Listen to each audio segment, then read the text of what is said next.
You're entering into marriage to serve your partner. Marriage is not about you, it's about the next person. Truth be told, from these three we've mentioned, the best that can sustain is kingdom marriage. Now, notice I did not say Christian marriage. I said kingdom marriage. Now, that being said, who pays for what in reality?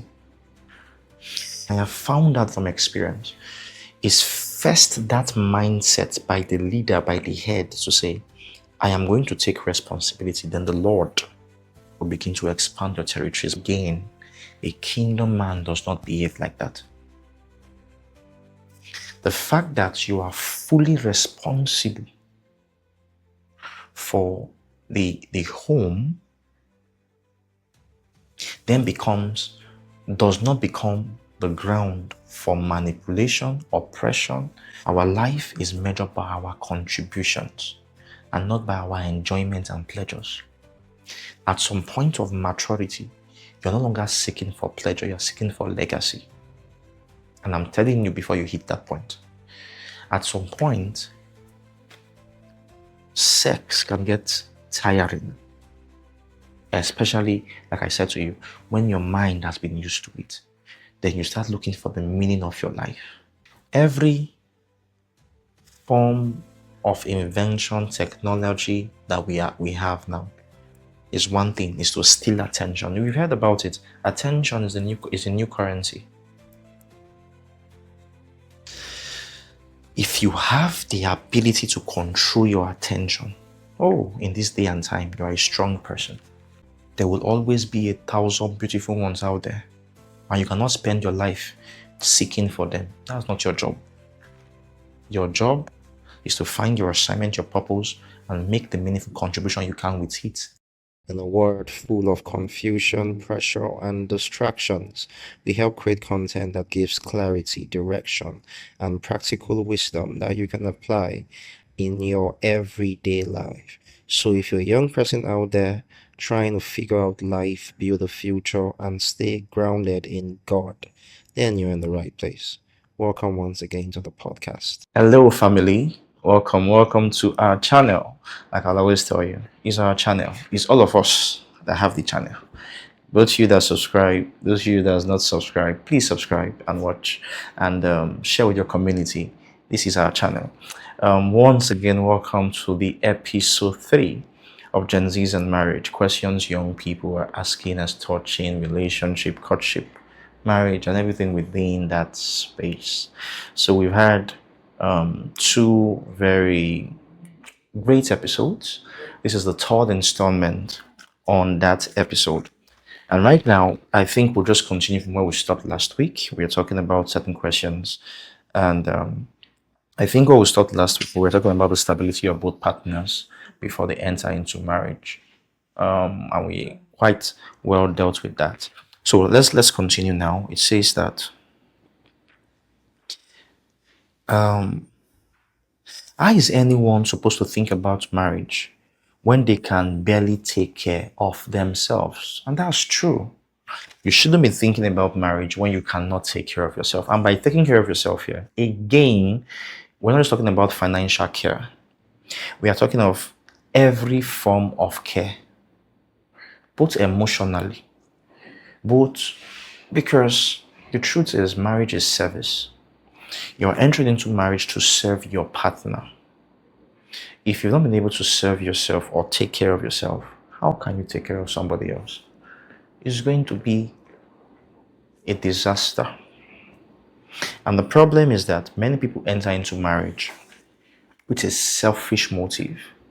So when they enter into the institution, there is now a reality check and they want to run away. That's one of the reasons why the truth is divorce rate is high in our generation. Many selfish people are getting married. It's the truth. It's the reason the rate of divorce is high. The moment there is a little challenge in the institution, he wants out or she wants out. And you're like, what's the issue? Oh, I can't do this.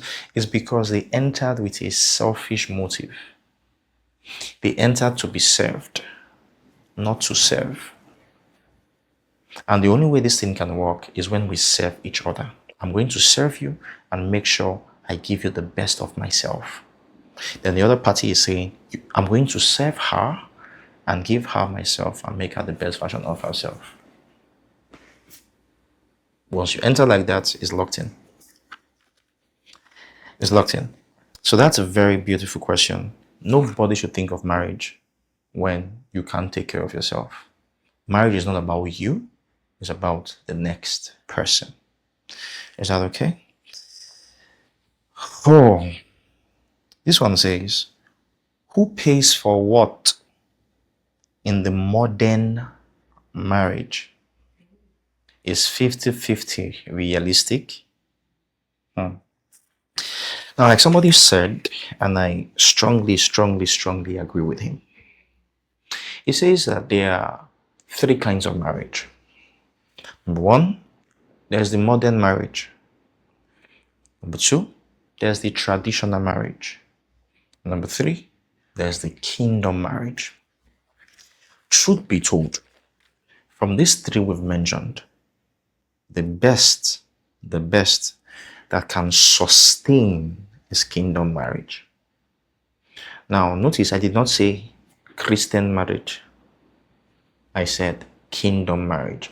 A kingdom marriage is simply the marriage that depletes the relationship that Christ has with his church, that carries in it as its mandate the original mandate that God gave from the beginning for instituting the institution. So I've said two things. First, a kingdom marriage is a marriage that carries upon it, or that depletes, that shows through itself the example of the kind of relationship that Christ has for his church. That relationship is a relationship of sacrifice. It's a relationship of headship. It's a relationship of making the church better, to be without spot and wrinkles. That's the kind of relationship. Sacrifice. The next thing is that the kingdom marriage carries upon it the responsibility of God's burden from the beginning, when it says that for this reason God is instituting it, is for partnership, for destiny, for the purposes of God. Now, that being said, who pays for what in reality? It's like me going to or Jesus coming to meet me and says that now that you are a Christian, you know what we are going to do? We are going to share this thing 50-50. I will take some sins, you will hold some sins. I will take a part of the Holy Spirit, you will take a part of the Holy Spirit. No. In a kingdom marriage, it is the sole responsibility. I know I may be dragged for this. I know many people may not agree with this, but you see, it is the sole responsibility of the man, and get me, to be responsible for his family. Like my wife, we say, I was on my own, minding my business. You came to carry me from my father's house that you wanted to marry. Now, with that being said, that does not mean that there is no there are no forms or some form of partnership, because in reality, the man's income may not be large enough to cater for all the needs. In reality, definitely the wife will step in to say, okay, I can help handle this. But you see, what she's bringing is called help. It's not her responsibility. And I have found out from experience, is first that mindset by the leader, by the head, to say, I am going to take responsibility. Then the Lord will begin to expand your territories. By territories, I mean that He will start giving you opportunities and avenues to have the resources to take care of the responsibility you have accepted in your heart. I have found that from experience. That you may start from having nothing or not enough, but you're going to say, but God, I would love to take care of my family fully. If my wife has some money, it has to do with it what she chooses to do with it. But it's my sole responsibility. Now, also, that being said, a lot of women are scared of allowing sometimes the man hold responsibility 100% because it now becomes a tool for manipulation and oppression. Again, a kingdom man does not behave like that. The fact that you are fully responsible for the home then does not become the ground for manipulation, oppression, to say, okay, maybe there's an issue and the first threat you make is to withhold financial resources. No, a kingdom man doesn't behave like that in this kingdom. And that's to say, a kingdom woman will not now say, oh, it's my husband's responsibility. Nothing concerns me. My money, I will hide it. You're not asking, what are you hiding the money for? Ma, what do you want to do with the money? Oh, I've seen the way my mother was treated. And you are not your mother. And neither is your husband, your father that treated your mother that way. See where brokenness is coming from? That's why I believe a good marriage would be the combination of two kingdom-minded people who truly love God and love Jesus. I strongly believe to have a good marriage, you have to be a good Christian who loves God. That does not mean along the way there are some things you don't have to learn.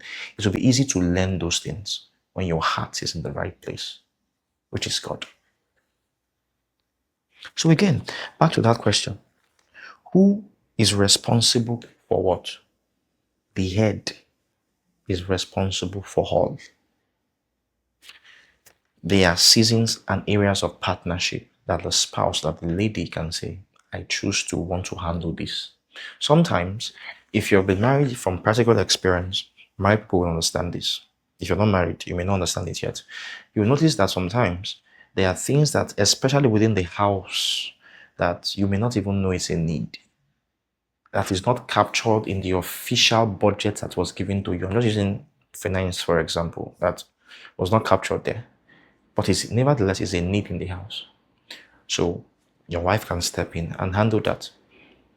So I am of the opinion that personally, I am of the opinion that is a personal opinion that a woman should have her own money. Not because of fear that her husband is going to manipulate her. No. Not because of that. But for simply having the freedom to do little things she would want to do. She should not want to do little things and you are calling out, She should have that freedom, that flexibility. So I am not against at all in any sense a woman's or women owning their own money. They should have their own money. But you see, it is still my responsibility. But in areas where I cannot meet up to that responsibility, why not? I can always have negotiations and talks with my wife to say, I don't think I can handle this in full. Please, you can step up. But if a day comes, till yesterday or even this morning, I told my wife the same thing. If a day ever comes where I have every money I need to handle all the needs in this house, you don't have to spend a dime from your pocket, and I'm not going to use it to manipulate you or oppress you. You don't need to. I am saying that because from the kingdom's perspective, the head, Jesus, is responsible for it all. And we, as men, we model that in our families and in our marriage. And if you take up that responsibility, God will make a way for you to meet up. That's a great question. So I know in this day and time, people want to do 50-50 and all kinds of talk around that place. But just speaking from experience, we don't want to No. Okay. Another question here. It says that what's the point of commitment? What's the point of commitment when there is always someone better on a dating app? Yes, I like this question because it hits on the heart of some of the issues we are having in our own generation as young people. I'm a young man like you, so listen to me.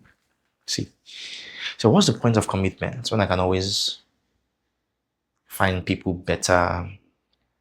See, it does not make sense, and let me tell you why. The real issue many times, and I'm telling you as someone who have had a fair share of my own experience. You see, the truth is, there are areas as human beings in our gender where we are all alike. We are alike. We are all alike. That's one. Number two, the human mind has the strong tendency to become familiar and over familiar with something. Have you wondered the girl you were chasing that was so beautiful today, after a while that you stayed with them, they're no longer picking your eyes? I bet you. You know what Solomon said? Solomon said this, and Solomon had 300 wives and 700 concubines. 1,000 women were attached to his life. He had a lot of experiments with these women. This is what he said at the end. Musiba, to a beautiful woman, there is no end. It's a circle that never finishes.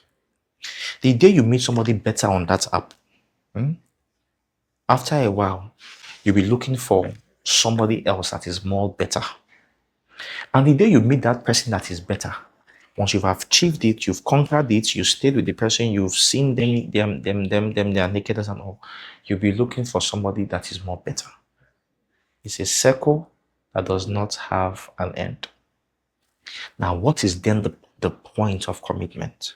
This is it. Number one, you start from origin and from source, which is your life has a purpose and an assignment it's supposed to achieve. Our life is measured by our contributions and not by our enjoyment and pleasures. The average young person is seeking for pleasure, and I understand. But you see, the moment you start to mature, pleasure, even pleasure, can tire somebody. You can get tired of pleasure. At some point of maturity, you're no longer seeking for pleasure, you're seeking for legacy. And I'm telling you before you hit that point, at some point, sex can get tiring. Especially, like I said to you, when your mind has been used to it, then you start looking for the meaning of your life. And in order for you to get to that point where you are putting up the structures for a meaningful contribution to humanity and leaving a legacy, except you have said you don't want your life to have a meaning, you want to be living anyhow, it's fine. That's a decision and it's your life. The consequences of that is that you'll be a non-entity in this life. By a non-entity, I mean that when major decisions wants to be made, you are not factored in. In the day catastrophic decision wants to be made, okay, humanity is too much, for example, want to wipe people, count him and join, they can wipe you. You are not of any consequence. That is what those kind of lifestyle will show. But you see, if you want your life to be of consequence, you start putting up structures in place. Part of that structure you need is focus. Your focus, your gaze has to be as sharp. And I'm talking about a kind of focus that emanates, that shapes your life in a particular direction. You cannot do that if you're having commitments everywhere. You need a commitment somewhere. You've trained your mind to stay committed. That is why, take for example, you don't know how pornography affects the mind. There are now studies coming out now that beyond the fact that that pornography is detrimental to the minds of men or to women or anybody who's engaged, any gender who's engaged in it. They found out that you can't even focus at your career, your job, if you live that kind of a life, because you're at your job thinking of doing a project, you're thinking of a naked woman, your mind is saturated with nudity. When your mates are doing well, their mind is at top speed, fulfilling projects, submitting deadlines, and all of those things, your mind is messed up, distracted. What's the point of commitment? It kills distraction. And one of the biggest pitfalls of the young person is distraction. Trust me, distraction. Check it. Every form of invention, technology that we have now is one thing, is to steal attention. We've heard about it. Attention is a new currency. If you have the ability to control your attention, in this day and time, you are a strong person. You are a strong person. You are a strong person. So you will do everything you can to be the master of your heart, your emotions, your time, and all of those things. Don't go on a journey that is like a circle that never ends. You just all rotate, and come back to the same point again. Don't go on that kind of a journey. So there may be 1,000 people better on the app, but I've chosen one to be committed to. Is a sign of maturity. That's why we get married early as young people. We say, why did you rush to go and marry when there are 1,000 beautiful young women out there? There will always be 1,000 beautiful ones out there, and you cannot spend your life seeking for them. That's not your job. Your job is to find your assignment, your purpose, and make the meaningful contribution you can with it. Die and go and see your creator. Your job is not to explore the beautiful women. That is a man who have chosen, or a person or a lady who has chosen to live for pleasure. Listen to me. Pleasure will destroy you. The Bible said, he that loves wine and loves pleasure will end in penury. And when I say the Bible, that's the word of God. God has signed it. You can't escape it. It's only a matter of time. So in this age and time, trust me, young people, we need commitment. Don't be ashamed to say, I want to get married as a young person. It means I've decided to put my life in a direction. If I have decided to not live for pleasure, I want to live for focus and attention. That's the focus of, that's the place of commitment. Very reasonable question. What's the point of commitment when there is always someone better on the dating app? Do you want to live your life dating? No, you don't want to. A point comes where you want to live seriously. Trust me, you want to live seriously.